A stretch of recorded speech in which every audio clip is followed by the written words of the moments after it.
Welcome to History for Granite. Join me to explore ancient Egypt.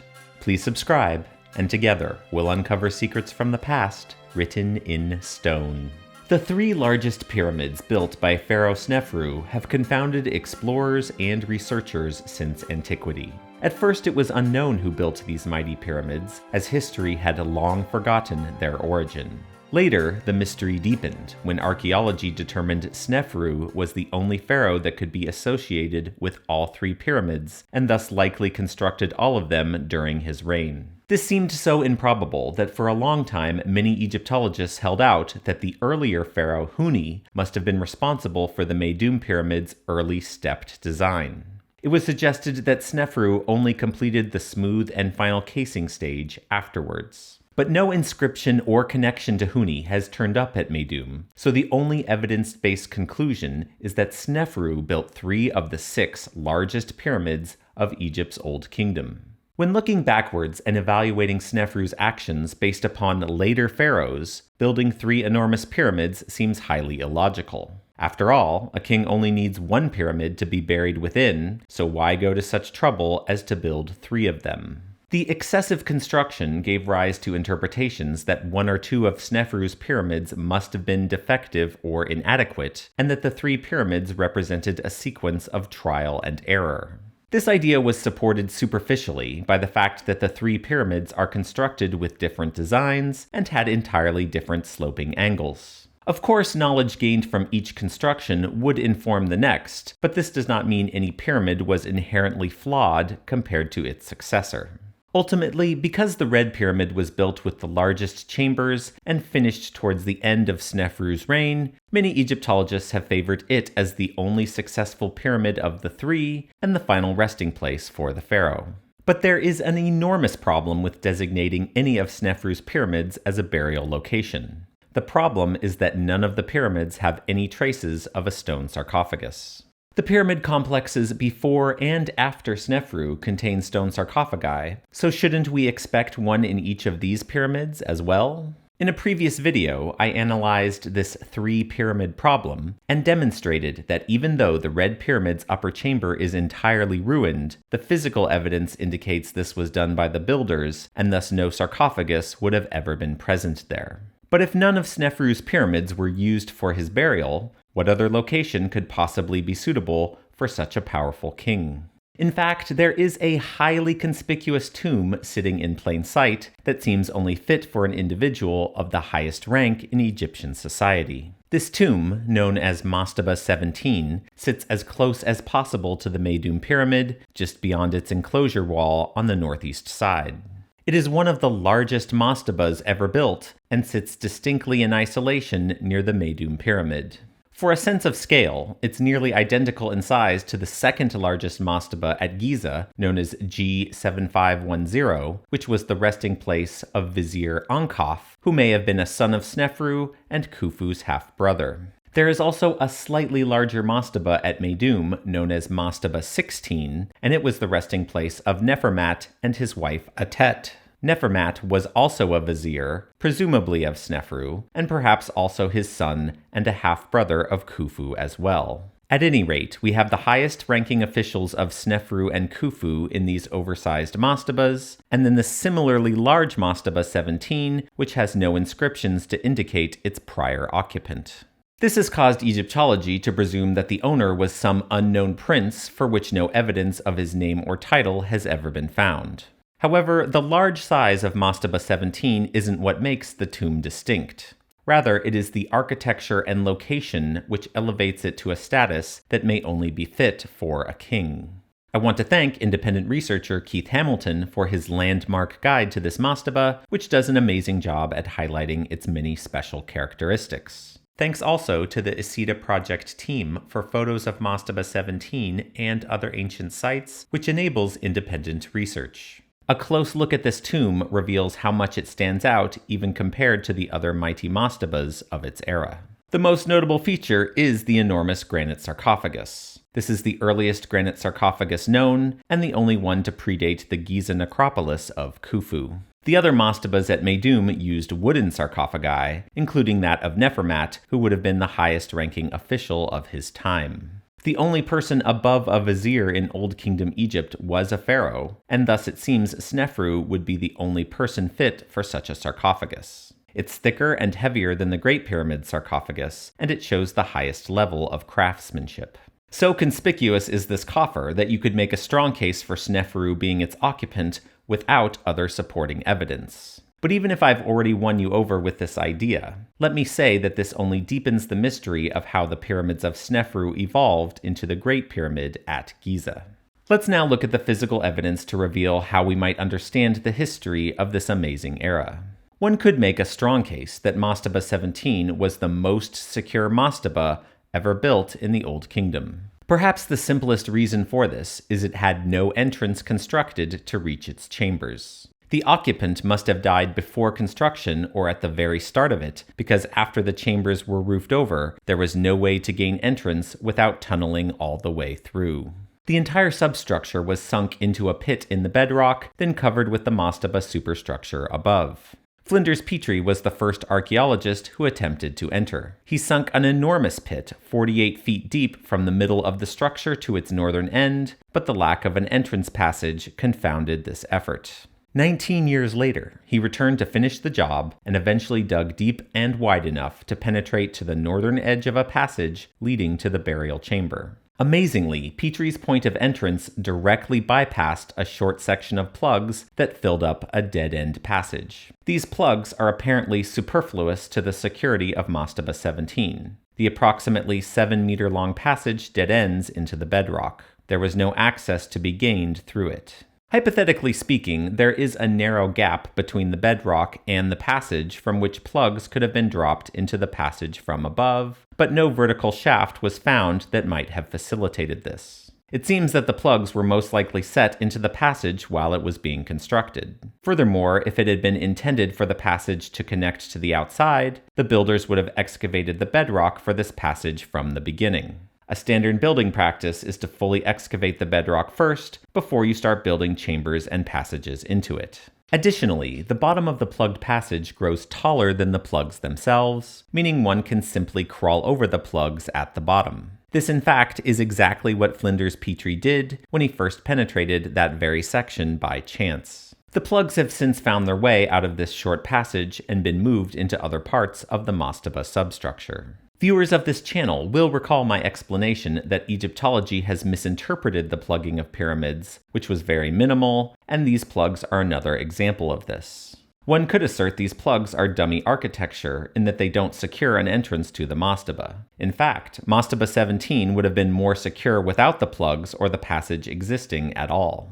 The longer north to south passage inside Mastaba 17 is also superfluous in that the southern section doesn't lead anywhere either, it's simply another dead-end corridor. Why construct two passages leading towards a burial chamber that didn't need any passages at all? The intended occupant was deceased and could be laid to rest before construction of the chamber system was underway. Stranger still, the passages leading to the burial chamber have rounded corners, as if to facilitate the movement of large funeral equipment that would never be brought through them. Of this design, Petrie writes, quote, "The rounded corners to the doorways are a feature not met with elsewhere. The rounding has been done after building, cutting the stone up to a red line marked down the wall."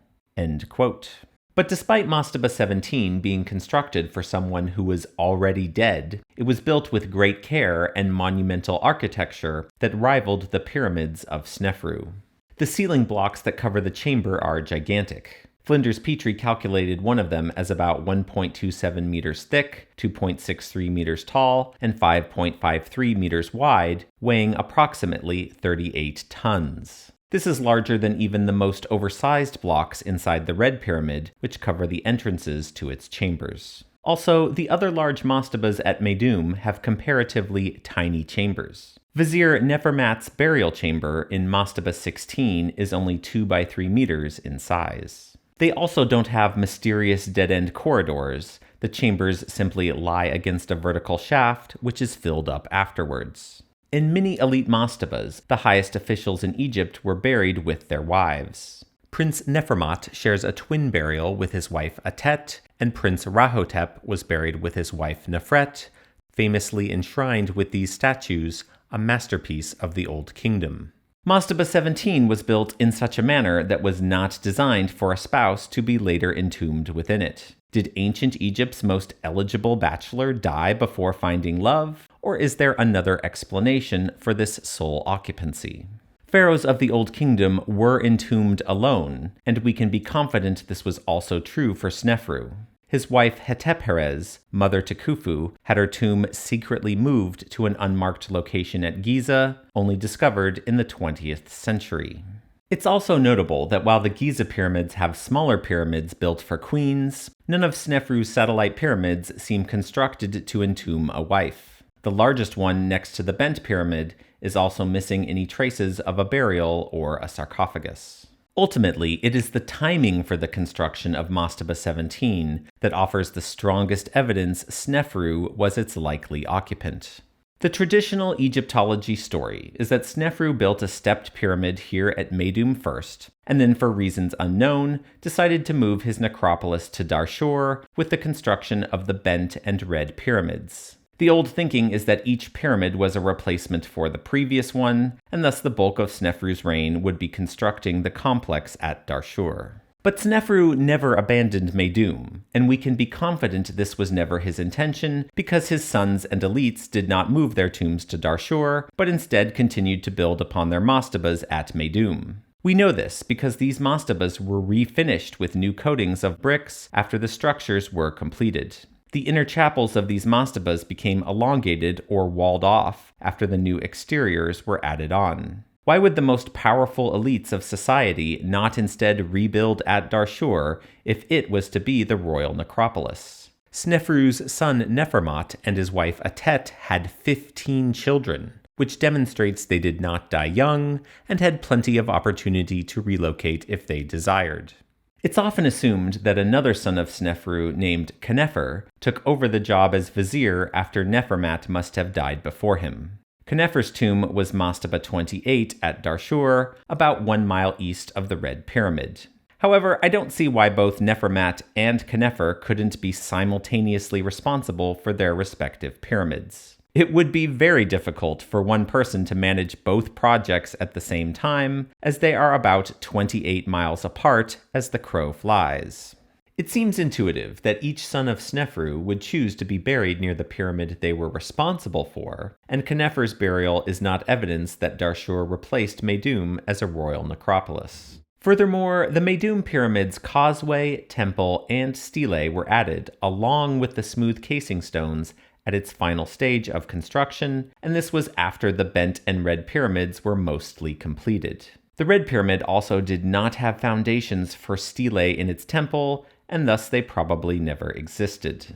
There's a remarkable clue in the temples of the Meidum Pyramid and the Bent Pyramid that suggests the functionality of the two monuments was quite distinct. The temple of the Bent Pyramid was likely constructed first, and originally it was a very simple arrangement. The two gigantic stelae flanked an offering table with the Hotep sign, and that was about it. Next, the offering table is roofed over, then a mud brick privacy room is added, then an enormous enclosure wall is built, then a courtyard is added, then the courtyard is expanded, and so on. Clearly, the offering table at the Bent Pyramid was a busy affair. The Meidum Pyramid Temple, however, was apparently constructed all at once. It incorporates many of the features found in the earlier Bent Temple design, and this is evidence it was built afterwards.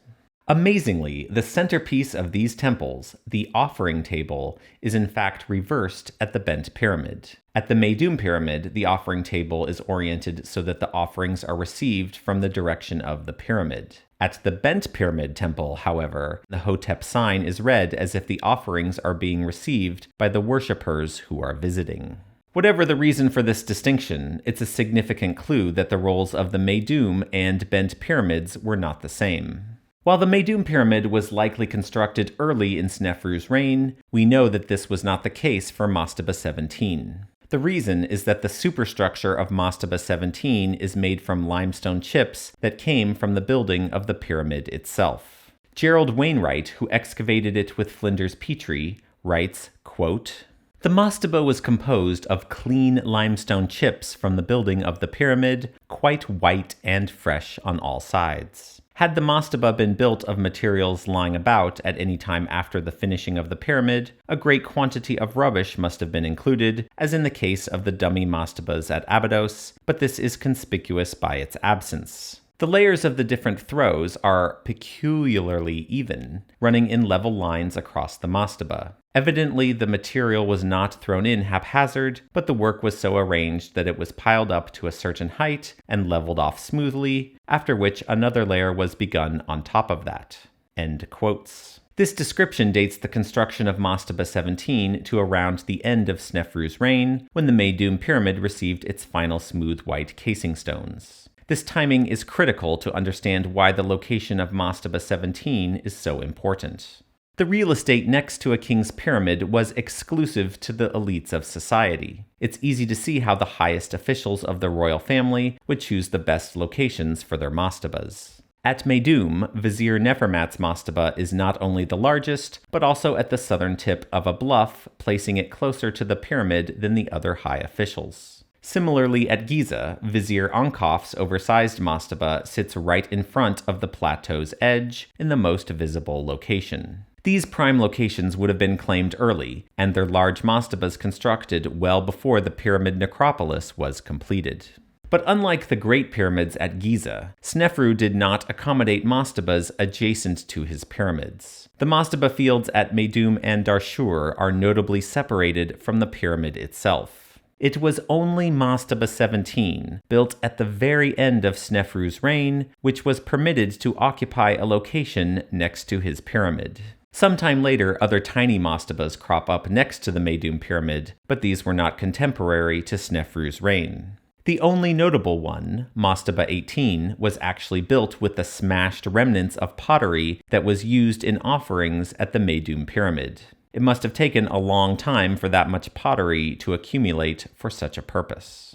In summary, in order for Mastaba 17 to not belong to Sneferu, there needed to be an unknown prince higher in status than a vizier, who never took a wife and never constructed a mastaba during his own lifetime, that happened to die at the end of Sneferu's reign, who was individually honored above everyone else in society, with no trace of his name or rank ever found. The more evidence-based explanation is that Sneferu was probably buried there, and this is why Mastaba 17 was so special. You might wonder why Egyptology hasn't made this logical connection yet, given the amount of evidence in its favor. The only explanation I have seen is the insistence that only a pyramid is fit to be a pharaoh's tomb in the Old Kingdom. Except, of course, when it isn't. There is another example of a pharaoh erecting a mastaba instead of a pyramid. Shepseskaf, the pharaoh who succeeded Menkaure, left the Giza necropolis behind and built a kingly mastaba in South Saqqara. Taken in isolation, this decision appears entirely anomalous. According to Egyptology, pharaohs were always constructing pyramids for burial since Djoser built the first one at the start of the 3rd dynasty. But we don't know if Djoser's pyramid was really his tomb, and he also had a conspicuously fancy mastaba in his pyramid complex that lacks explanation. The first pyramids to have stone sarcophagi inside them are the pyramids at Giza, and it is entirely plausible that they were the first pyramids to entomb their pharaohs. In that context, Shepseskaf's mastaba isn't nearly so anomalous. This Mastaba al-Farun would be an intentional callback to Sneferu, rather than the long-forgotten era before Djoser's reign. The location of this pharaoh's mastaba is also in alignment with the Darshur pyramids when viewed from a prominent ridge at the Saqqara necropolis. What evidence is there that the pharaohs after Giza would revere and imitate Sneferu, you might ask? Fortunately, the evidence for this practice is substantial. The 5th dynasty kings are known as the sun-worshipping kings, the pharaohs who built enormous sun temples that rivaled their own pyramids in size and importance. The first king of this dynasty, Userkaf, built a sun temple that looked something like a truncated pyramid with a fat obelisk on top of it. This sun temple was connected to its own valley temple via a causeway, similar to how a pyramid complex was arranged. Here is the layout for the valley temple of Userkaf's sun temple. See also the layout for the valley temple of Sneferu's bent pyramid. It doesn't take a trained eye to see how similar they are. This is not something that happens by chance. In fact, pyramid temples at Giza are not nearly so similar in their layouts. The Sun Temple itself can also be seen as an evolution of the form of the bent pyramid, which continues to evolve into a narrow obelisk in the dynasties that follow. I have studied the bent pyramid's casing stones and discovered the many patches within them are due to thermal expansion, which would have occurred long after the monument was finished. This raised the question as to why extensive repair work would occur at the bent pyramid in later dynasties, especially considering that other pyramids like Menkaure did not receive the same continuous attention. However, if the majority of 5th dynasty Egypt was revering and imitating Sneferu's bent pyramid with their sun temples, the repair work makes perfect sense. It's also understood the reason Userkaf and later pharaohs built pyramids next to Djoser is to align themselves with that older era of Egyptian history, and so this pattern of royal nostalgia is well documented in Egyptology. Even at the end of the Old Kingdom, a decree of Pepi I granted tax-free status to the Darshur pyramids. Perhaps this assistance from later pharaohs was contingent upon the continued maintenance of the bent pyramid's casing stones. But even with all this evidence aligning to Sneferu being laid to rest in Mastaba 17, there is something about the story which deeply troubles me. When Petrie and Wainwright first entered the Mastaba chambers, they discovered that intruders had entered from the opposite direction in a conspicuous manner. Wainwright writes, quote, "He knew exactly the position of the chamber, and tunneling from the south end for about 20 yards from the point nearest to the construction, he made straight for the end of the long north and south passage, which he struck unerringly, and forcing out one stone, apparently by the means of a charcoal fire." End quote. I have never been a fan of Egyptology's conspiracy theory of Old Kingdom pyramids, in which the tunnels of intruders rely upon secret knowledge of their layouts. I have repeatedly demonstrated that Old Kingdom pyramids never used secrecy as a security feature, and that robbers' tunnels were triangulated by observing what was visible. However, the first violators into Mastaba 17 would likely have required knowledge of its design to be so accurate with their intrusion. They even chose to aim for the dead-end passage without the plug blocks, not that the plugs would have obscured access anyway. Wainwright also believed Nefermat's Mastaba 16 was plundered before burial was completed, as its walls and floors were unbroken, with the entrance still entirely sealed. The defleshed skeleton of Nefermat was discovered, wrapped in a similar manner to the owner of Mastaba 17, whose bones were found lying inside the granite sarcophagus. Mastaba 17's skeleton was also found with pieces of a wooden crook, a classic symbol reserved for Egyptian royalty. How could the richest and most powerful men of their time fall victim to an immediate desecration of their tombs? This question strikes at the very heart of how we evaluate ancient Egyptian society. The people in charge of protecting the dead were the very ones pillaging the crypts at the first opportunity. Was this a secretive operation at Meidum, or were the robbers themselves given permission by a new king? Khufu must have been planning for the Great Pyramid long before he arrived on the throne. Unlike any other pharaoh before him, he would spend his entire life seeing pyramids rise and the effect it had on the populace. The idea of switching from a mastaba tomb to a pyramid is not something that would have been taken lightly. If everyone before you achieved immortality with a mastaba, how could a king be certain that the new pyramid design would achieve the same result? It would originally have been a gamble from a spiritual perspective. But familiarity breeds comfort, and Khufu would have spent his whole life thinking about such things as he watched his father's monuments grow. In thinking about Sneferu's burial, the bent pyramid's architecture does look as if it was originally designed to have a sealed upper chamber. It's hard to imagine what else other than the body of a pharaoh would require such protections. But we see today that this pyramid was never sealed, and the upper chamber remained permanently accessible, with various changes made to its appearance. One way or another, the physical evidence suggests Sneferu was never buried in either Darshur pyramid.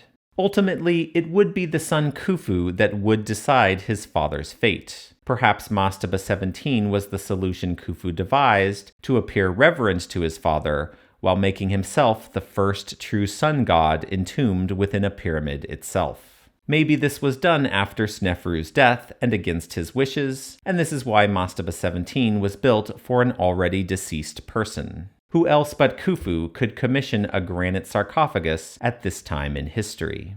It's difficult to evaluate how kings in ancient Egypt would relate to their parents. Can we expect that Khufu would respect his father after taking the throne, or instead put all his effort towards surpassing his glory? When George Reisner unearthed a tomb for Khufu's mother, Hetepheres, in 1925, he was shocked to find a burial that contained everything except a mummy. The sealed, unbroken sarcophagus was entirely empty. Reisner's explanation was that Khufu had moved his mother's burial to Giza for protection, but that tomb raiders had already stolen the mummy. He reasoned priests kept this fact a secret, and so the reburial without a body was done to escape the wrath of the king. However, the great mastabas next to the Meidum Pyramid reveal such an occurrence would never happen at this point in history. The only thing the tomb robbers left intact were the mummies, because the bones had no value to them. These skeletons were also defleshed, and so any treasures kept with the corpse would be easy to pick out. If Hetepheres' original tomb had been plundered, we would expect to find only the body, as seen by the burials of her closest relatives. What I find most interesting about the tomb of Hetepheres is that, like Mastaba 17, it was the most secure tomb ever built at Giza. This unmarked shaft was cut 27 meters down below the surface, far deeper than the burials within the mastabas that surround it. Since no mastaba was built on top of it, nobody ever thought to dig in that location, which is why it lay undisturbed until 1925. The entire model of tomb security for ancient Egyptians changed with the arrival of the Giza necropolis. Elites are buried close to the pyramids, private tombs abandon the use of portcullises, and the Great Pyramid itself is designed with long-term accessibility as a consideration. It's fascinating that Khufu's mother was included in this new vision for eternal life, while his other closest relatives at Meidum were left to be desecrated at the first opportunity. The Greek legends for Giza say that the great kings were never buried there. Diodorus Siculus writes in 56 BC, quote, "And though the two kings built the pyramids to serve as their tombs, in the event neither of them was buried in them. Each ruler, when dying, enjoined upon his kinsmen to bury his body secretly in an unmarked place." End quotes. I find Mastaba 17 and Hetepheres' burial to be conspicuous in the context of that legend. Clearly, the time of Khufu brought with it an understanding that tomb security needed to change, and drastically new methods were employed to meet that demand. But if you didn't make it to the Giza necropolis, then you were left behind, and perhaps your burial never even lasted one day. Back at Meidum, 400 meters west of the pyramid, a cluster of about 35 tombs built in the early 4th dynasty style were found. All but 3 of them were never used, confirmed by the fact that their portcullises were found propped up in the waiting position. Sneferu never abandoned Meidum, but clearly everyone except his kin was motivated to do so shortly after his passing. Also at Meidum, 200 meters closer to the west of the pyramid, Flinders Petrie found several great tombs built in the 4th dynasty style. Of these tombs, Petrie writes, quote, "There are some inexplicable features about these tombs, which are unlike any that we know of elsewhere. First, there was no trace of superstructure, such as a mastaba or offering chamber. I had the ground very carefully trenched to the east of the pits, but no trace of brick or stonework could be found. It seems then that these were intended to be hidden tombs, filled up and left like the rest of the desert surface." End quote. No signs of Old Kingdom burials were discovered in these tombs. It appears as though they were not used. They are one more clue that at the end of Sneferu's reign, new ideas about securing a burial were being explored. We may never know for sure if Sneferu was the skeleton in Mastaba 17. It was destroyed in Britain during World War II. At minimum, the wooden mallet still in situ under the stone lid should be carbon dated to prove this tomb robbery is dated to the 4th dynasty. And who knows, maybe Diodorus Siculus was right, and Khufu ultimately opted for an unmarked grave in the desert, taking his beloved mother with him in secret to an undiscovered location. What Mastaba 17 and the other Meidum tombs reveal is that the evolution of pyramids remains full of mystery, with many unanswered questions. There was no rule about how to be buried. Each pharaoh would pursue their own method for securing the afterlife in the manner they saw fit. It was the ancient Egyptians themselves who told us that the Meidum pyramid belonged to Sneferu. New Kingdom graffiti inside the pyramid's small temple gave us this connection. The temple lacks hieroglyphs, so how is Sneferu remembered for it 1,000 years later? Perhaps he was always right next door at Mastaba 17, and this was where people came to honor his memory. Sneferu's reputation never faltered in ancient times. It was his son Khufu that became remembered as a tyrant. Both kings built enormous pyramids. This was not the deciding factor for their legacies. What do you think the best burial solution was? And maybe, just maybe, there is a 4th dynasty pharaoh still hiding in an unmarked location in the desert, waiting to be found. Thanks to everyone who watched this video to the end. Please subscribe to the channel to see more of this content. Give a like or comment as you see fit. And above all, remember to ask your friends if they take their history for granted.